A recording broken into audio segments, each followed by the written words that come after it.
Hello and welcome back to another Institute Weekly Review. We're coming back at you with three new articles this week. We're covering the U.S. military looks to build nuke-resistant satellites. The Midwest receives recognition for research commercialization program. And finally, Joe Biden's Chinese car dilemma. I'll throw it on over to you, Tyler, to get us started.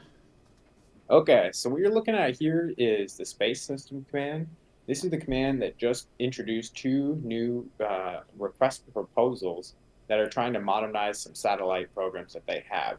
So the two programs specifically are uh, it is the ESS program and PTS programs. So the ESS program is the Evolved Strategic Satellite Communications Program, and the other one is the Protected Tactical SATCOM program, which is follow-on work to existing work that Lockheed Martin has already done. The first one is a kind of a new program, and the whole point of it is that they're trying to get towards nuclear-resistant satellite communications. And another cool component of it is that there will be a like physical ground component to this contract, so it's going to be a lot of money. Yeah, that And it looks that like most of the work is going to be in Colorado. Go ahead, Mason. Oh, that I was just gonna say, highlighting that ground system. What that really jumped out at me when I was reading this article, specifically because longtime viewers will know we covered a kind of an in-depth overview of BeiDou, the Chinese GNSS system, and one of the primary differences between the GPS system in the United States and BeiDou is the addition of a ground system to provide more accurate communication, but also, those were where the big questions came around of two-way communication and is this a safe system for non-Chinese Communist Party members to use. And I think it's extremely interesting. One of the things we covered was which system is better, and we couldn't really answer that because they were both kind of staying in their own lanes. And this kind of seems like an indication that the U.S. has seen the benefits of that ground station on enhanced positioning and said, maybe that's the way we want to go. Potentially, given the gold medal to BeiDou, I'm interested to see what your thoughts are on that. Yeah, I guess the one thing that was curious to me was more or less why, if they're trying to build like a nuclear resistant thing, why they would want to have ground-based stuff. Mm-hmm. That was really kind of confused to me. But with respects to what you were talking about with Biden and the secure communications thing, it's it's weird that they would do this because like you said, it was basically every single propaganda piece we saw from our side was, oh well, that means that they can spy on you. But I guess the key difference here is that it's for our own military. You know what Right. I mean? So we don't care. And actually, in that case, you actually really want to spy on your assets because you even own the people. Yeah. If you're No, from the that's true. government, Uh, you technically own the soldiers. They're assets to you. when I was looking into this, I did a very preliminary looking into ESS, this ground system addition, and I didn't see anything saying that this was going to be a military civilian kind of hybridized system the same way the current GPS system was. I was wondering if you saw anything different, and if so, I think that really changes up the implications of this, specifically with that two-way communication and the privacy concerns that were the I mean, I didn't see anything specifically related that said it was not supposed to be used for like regular Americans, but it's supposed to be a command and control system like that you use in response to a nuclear attack. So I imagine there's no chance that they're allowing citizens to use that. yeah, no, that would make sense.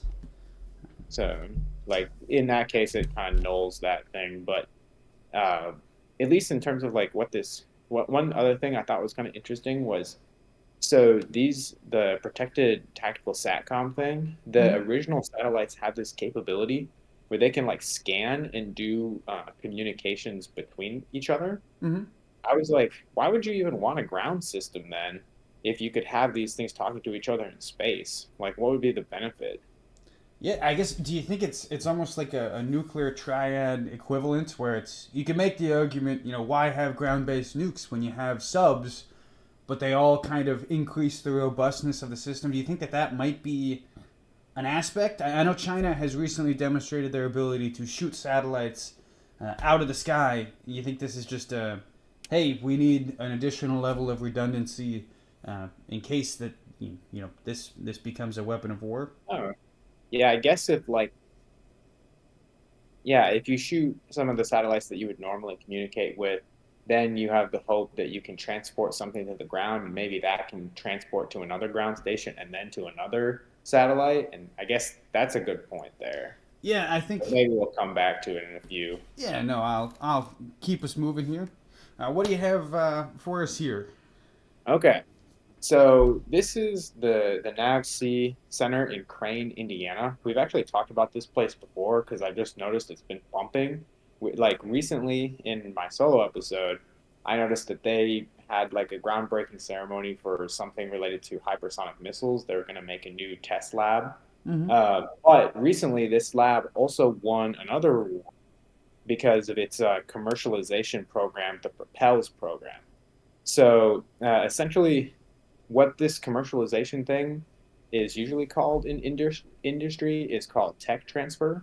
So usually there's like government programs where a lab or something will take something that was ultra niche for like some specific mission, Mm-hmm. and then they'll try to like give them incentives to basically just hand it, not really for free, to local people to see if they can come up with some sort of use for it. And what's so cool about this Propels program and why it was recognized, it's kind of like I want to say it's like a 90-day boot camp Mm-hmm. where they bring people in and they just say, hey, look, like here's an example technology they demonstrated. Mm-hmm. Uh, it was uh, they showed off like some tech for like long range heat detection and like devices for like low light emergency response and even drone tracking stuff. And they had entrepreneurs like react to that and try to come up with a pitch. And then whoever won the pitch off basically got to take the IP and try to commercialize it. Wow, that's quite the offer. Uh, Yeah. uh, Obviously, there's caveats because it ends up like, you're working with a government in some aspect. But I thought this was really interesting just because I never really heard of something like this, but I knew it was happening to some degree. So it was like the first time I actually learned what the program is called.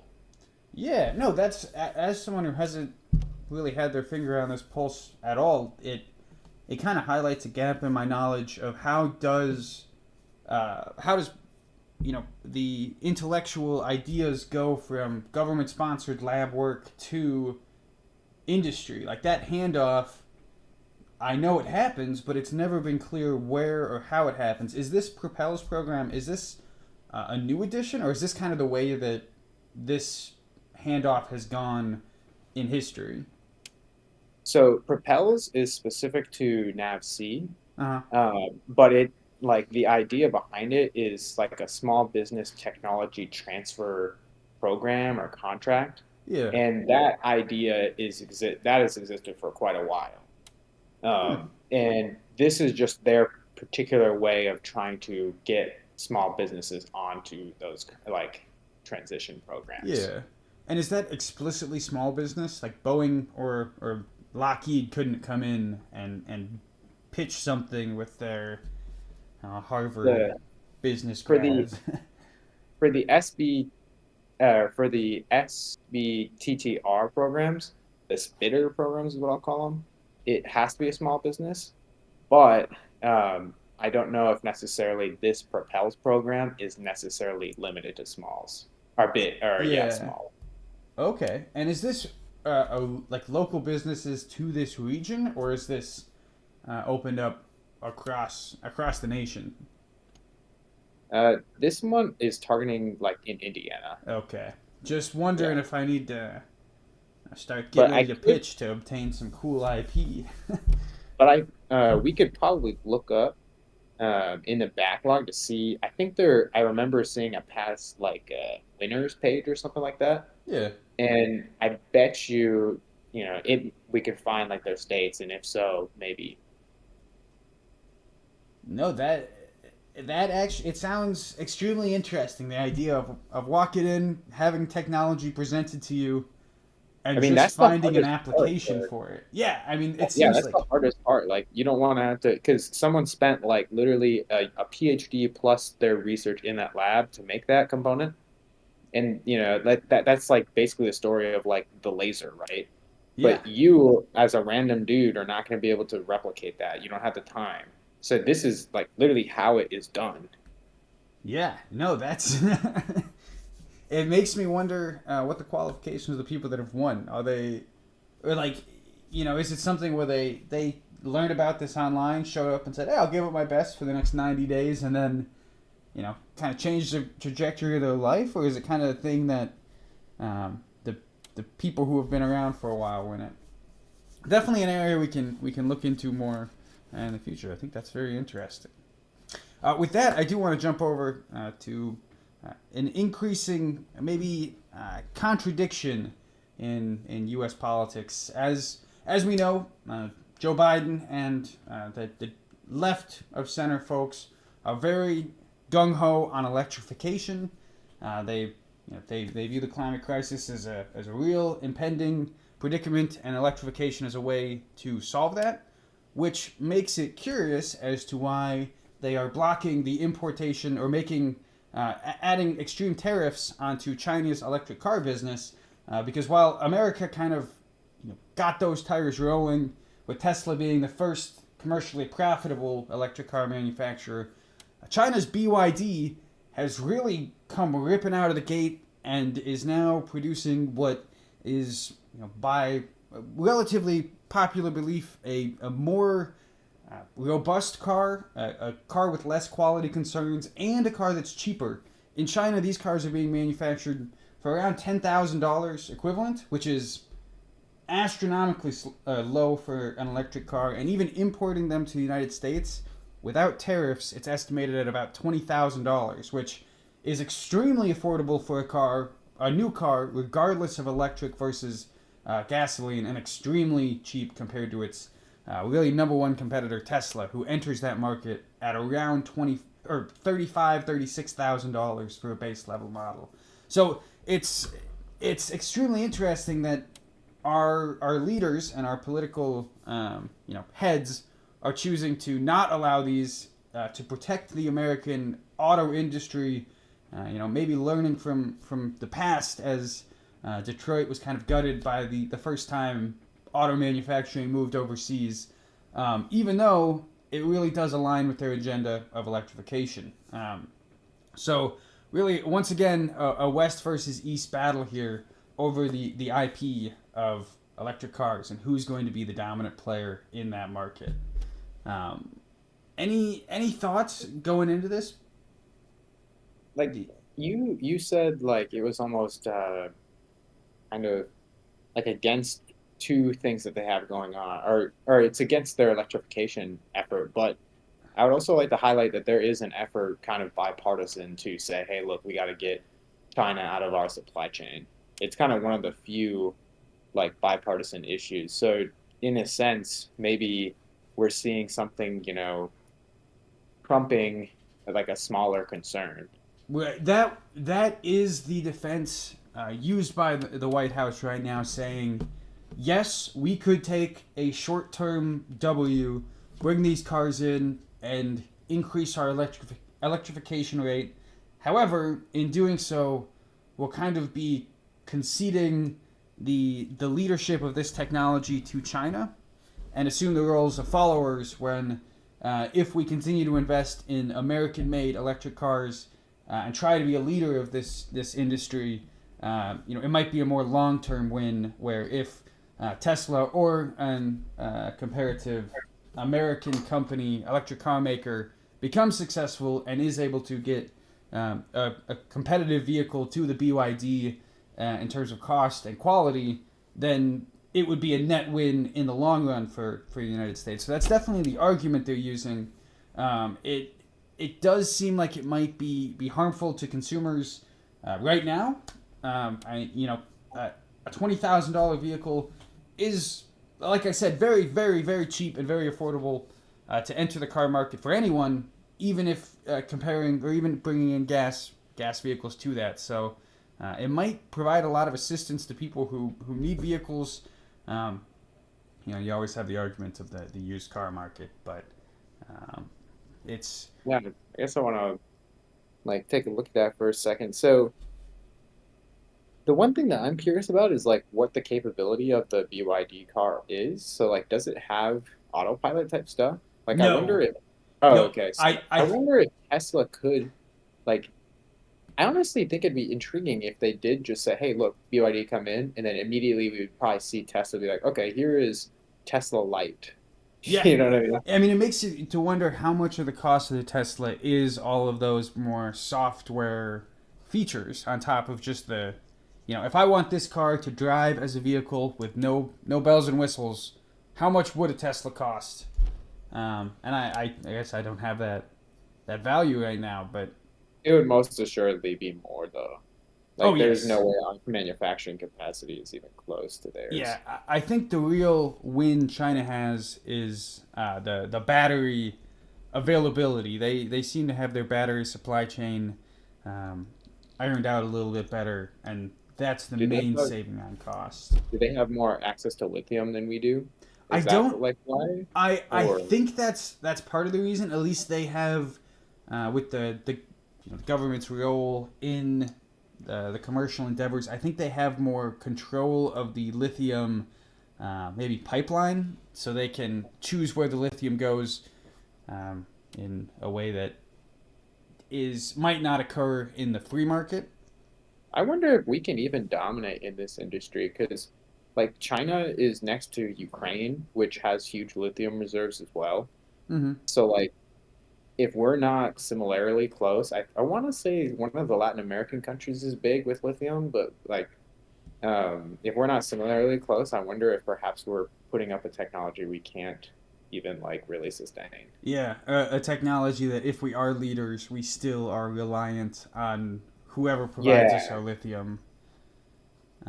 Yeah, no, that's definitely an interesting. Like the question of is it even worth it to win this if we're still going to be, it doesn't provide us independence to win it. If we're still Yeah, going to be if someone importing else materials. controls the oil, like the equivalent of oil, Yeah, then we're constantly in the whole area where people say, "Oh, we're always in the Middle East because of oil," you know, yeah. and there's some merit to it. No, absolutely. I do see we do have a member of the audience here. I want to welcome you and say if you do want to unmute and ask any questions, feel free. Anyone listening in the future, if you want to take part in these discussions, please use say so in the comments, and we'll get you a Discord link so you can join as well. But I do have a quick question. I think that the comparison between Tesla and like Chinese car market being like a Tesla light thing, I think is way bigger because I don't know if the common person who is going to be buying an electric car, especially with these other larger car companies coming out with their version, will care about the automatic driving features. Do you think that people are going to to res- pay more to take away autonomy from like their everyday basis, or do you think that people are going to pay more for that then? I think they would definitely want to pay more for it. Like, I don't think anyone would pay to remove a feature.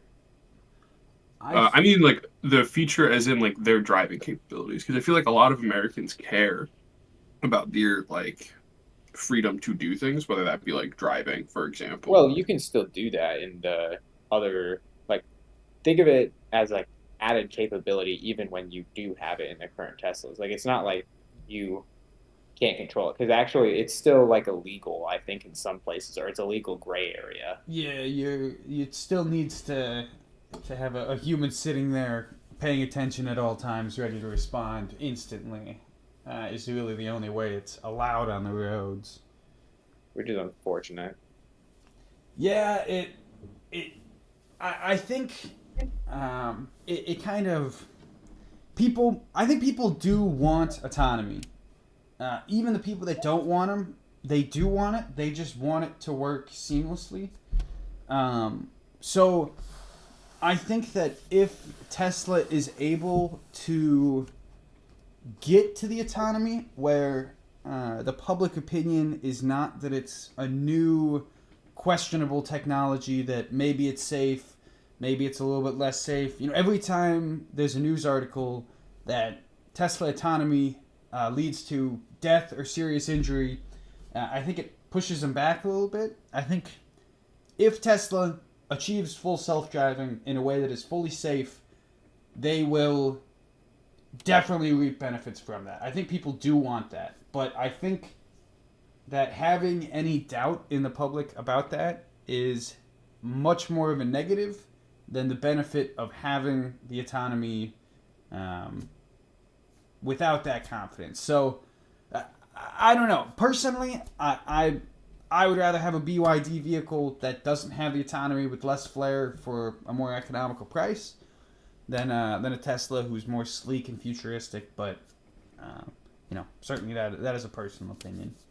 But here's the thing, though, like that same person for the same price point, like let's say you're making in like a rational man's argument for like getting that car, but I Yeah. feel like if they brought these cars in and like someone still had the option of like a $20,000 like sexier looking car Yeah. that is gas, they would probably still go for it. No, I definitely would agree. I think if BYD entered the market as an easily attainable, cheap electric vehicle, it would immediately receive the stigma that the Prius did in, 2014 to present, where it's kind of a little sissy baby car, not comparable to the American masculine vehicles.